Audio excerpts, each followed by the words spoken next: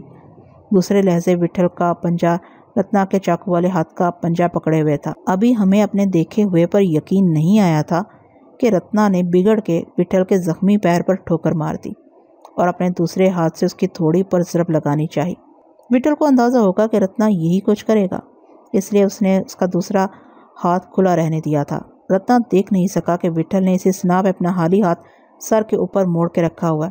اگر اس نے دیکھ لیا تھا تو سمجھ نہیں سکا، یا اس وقت دیکھا جب وہ ضرب کے لیے اپنا ہاتھ بڑھا چکا تھا۔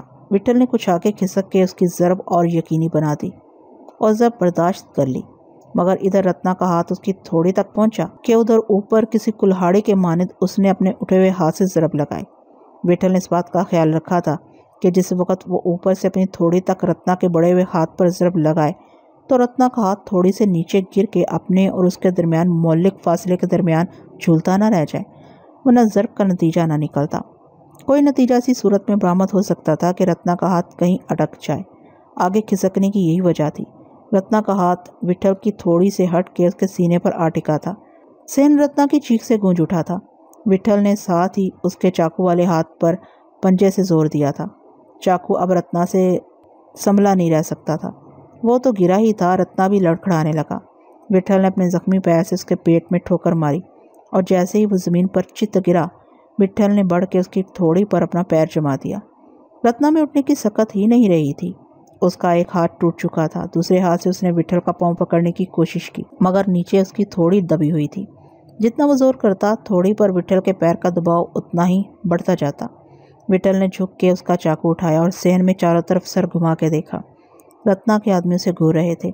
رتنا کے دوبارہ زکند لگانے اور زمین پر چت گرنے کے درمیان کا عرصہ اتنا مختصر تھا کہ سب کو اپنی آنکھوں کا دھوکہ معلوم ہوتا ہوگا، مگر رتنا ان کے سامنے فرش پر پڑا کرہ رہا تھا۔ ہم سب نے اپنے اپنے چاقو نکال لیے تھے، مگر جاموں کے پکارنے پر رتنا کے آدمی آگے نہیں بڑھے، اور پھر ہر طرف سے گرنے والے چاقوں کی جھنکار فرش پر اٹھی۔ انہوں نے اپنے چاقو وٹھل کے پیروں پر ڈال دیے تھے۔ ہم سب فوراً صحن میں بکھر گئے۔ سولم نے تمنچا نکال لیا تھا، لیکن رتنا کے آدمیوں کو ایک طرف سمٹے اور ننگے ہاتھوں دیکھ کر اس نے تمنچا واپس جیب میں رکھ لیا۔ شاید اسے ان لوگوں کو یہ جتانا مقصود تھا کہ ہمارے پاس تمنچے بھی ہیں۔ سولم کی یہ احتیاط اب ایمانی تھی۔ صحن کا ایک چکر لگا کے جامو لبکتا ہوا وٹھل کے پاس پہنچا۔ تم ابھی ہٹ جاؤ۔ وہ جھرجھراتی آواز میں ضد کرنے لگا کہ رتنا کو اس کے حوالے کر دیا جائے۔ وٹھل نے پہلے انکار کر دیا، مگر پھر وہ مان گیا۔ اٹھا کے ادھر بیٹھک میں پھینک دے، اس نے تشی سے کہا۔ جامو مچل کے بولا، مورتی کو بھی ادھر لے جاؤں استاد؟ دیوی کے سامنے ہی اس کی بلی ہو۔ جامو مچل کر بولا، اتنے جلدی چھٹکارا دلا دے گا؟ ادھر لے جا کر ذرا اس کی خاطر تو کر لے رے، ہڈی کا استاد ہے یہ۔ رتنا بھی یہ سب سن رہا تھا۔ اس نے کراہتے ہوئے کچھ کہنے کی کوشش کی تھی کہ وٹھل نے اس کے منہ سے پیر ہٹا کے کولے پر ٹھوکر ماری۔ رتنا ٹانگیں پھینکنے اور بلکنے لگا۔ اسے اٹھاتے ہوئے جامو نے اس کا وہی ہاتھ پکڑا جو ٹوٹ چکا تھا۔ رتنا کی چیخ نکل گئی، مگر جامو اسے ٹھوکریں مارتا ہوا صحن سے لے گیا۔ ادھر سے جینی اس کے پیچھے بھاگا۔ وٹھل ہی نے اسے جامو کے ساتھ جانے کا اشارہ کیا ہوگا۔ میں جامو کے ساتھ اندر نہیں گیا تھا۔ رتنا کے گرتے ہی صحن میں کچھ دیر کے لیے کھلبلی سی ہوئی تھی، پھر جیسے ہر چیز ٹھہرتی گئی۔ ہریالہ، بدرو اور چٹکاما ایک کونے میں دبکے ہوئے تھے۔ رتنا کے آدمی کی جانب سے اطمینان کرنے کے بعد میں لوٹا تو وٹھل صحن کے وسط میں اسی جگہ خاموش کھڑا تھا۔ میں اس کا ہاتھ تھام کے چوکی تک کھینچتا ہوا لے آیا۔ بیٹھ جاؤ، میں نے استگی سے کہا۔ اس نے بجھی بجھی نظروں سے مجھے دیکھا اور میری بات مان لی۔ پھر میں نے فرش پر اکڑوں بیٹھ کے اس کا پیر اپنے زانوؤں پر رکھ لیا۔ صاحب ٹھیک ہے رے، وہ تھکے ہوئے لہجے میں بولا، لیکن میں نے اسے پوچھے بغیر پٹی کھول دی۔ کپڑے کا رنگ سفر کی گرد اور چپل سے میلا چکٹ ہو گیا تھا۔ وہی ہوا جس کا مجھے اندیشہ تھا۔ پورا پیر پھولا ہوا تھا، صاف دکھائی دیتا تھا کہ اندر سے پک چکا ہے اور اوپر تک پہنچ رہا ہے۔ میری سمجھ میں نہیں آیا کہ کیا کروں۔ اسے دیکھ کر میرے ہاتھ پاؤں خود پھولنے لگے تھے۔ پٹی کھول کے میں نے غلطی کی تھی۔ وٹھل کو بھی اسے دیکھنے کا موقع مل گیا اور صحن میں کھڑے ہوئے دوسرے لوگوں کو بھی۔ گلی میں اڈے کے قریب مدن پہلوان نامی ایک جرا رہتا تھا، مگر باہر لوگوں کا ہجوم تھا۔ مدن بھی انہی میں شامل ہوگا۔ ایسے میں اسے ڈھونڈنا آسان نہیں تھا۔ مجھے یاد تھا کہ بیٹھک کے برابر والے کمرے میں مرہم اور دواؤں کا ایک صندوقچہ رکھا رہتا ہے۔ ممکن ہے اب بھی اسی جگہ پر ہو، لیکن اب عارضی دواؤں کا وقت نکل چکا تھا۔ مدن کو فوراً تلاش کرنا چاہیے تھا۔